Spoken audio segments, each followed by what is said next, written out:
Hello, welcome to my channel. Today I'm going to talk about electroconvulsive therapy and what does have to do with the treatment of depression. So let's begin.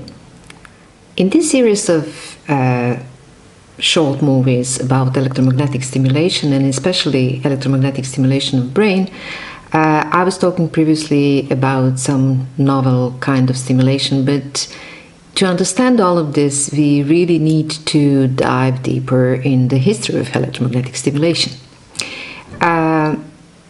One of the first applications of electric stimulation in the brain was during the brain operations on open tissue, when Penfield actually put the electrodes in a patient who was anesthetized, but he was conscious, to actually take care of very subtle differences between the regions he wanted to avoid to damage with a surgical procedure. So that kind of electrical stimulation is called electrical stimulation, and it is actually reserved only for surgical procedures, because otherwise you wouldn't open the head of a patient just to experiment on them. No single ethical committee would approve that. But what is actually electroconvulsive therapy?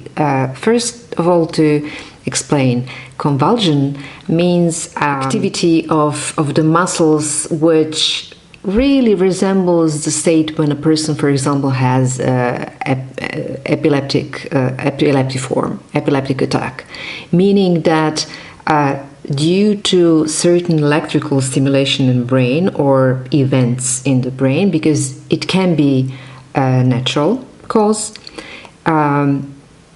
there is a series of reactions from all the muscles of the body that we called convulsion.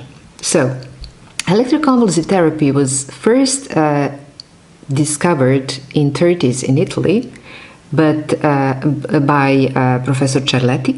He was a neurologist and a neuropsychiatrist, and he and his colleagues actually tried first time that on a patient in 1938. At that time, they didn't use anesthesia. There are two types of electroconvulsive therapy: when you put electrodes on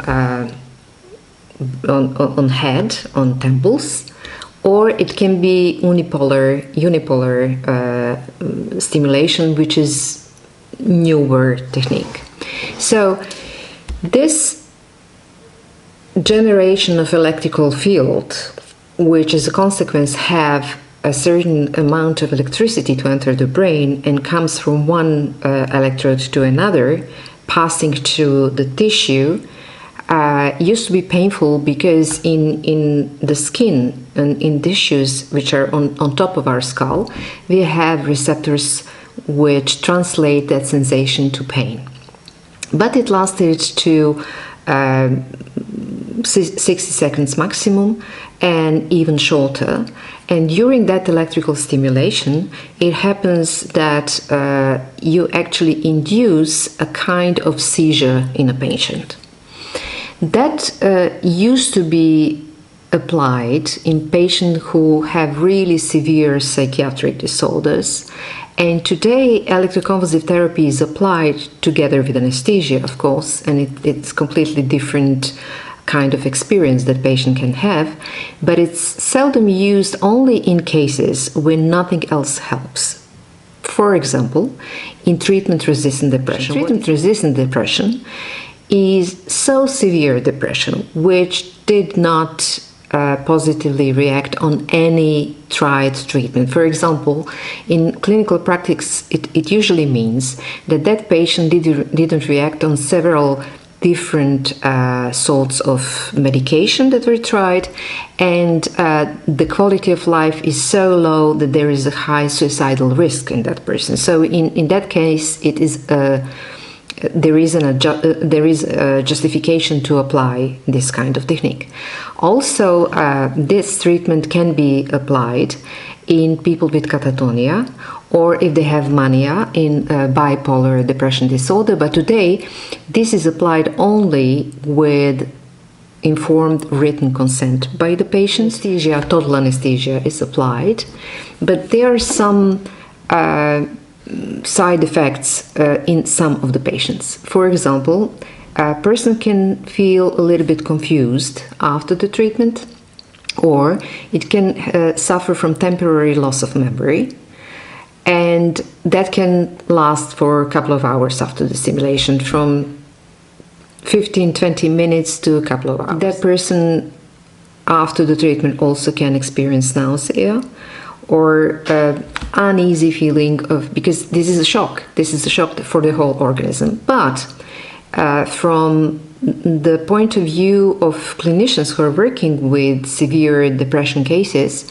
there are some reports that patients actually react really well. Just to put that in perspective, if a person is treated with medications, there are some data, especially from study from 2017, that only between 11 and 26% of population are reacting within the first year of that treatment, which is pretty low.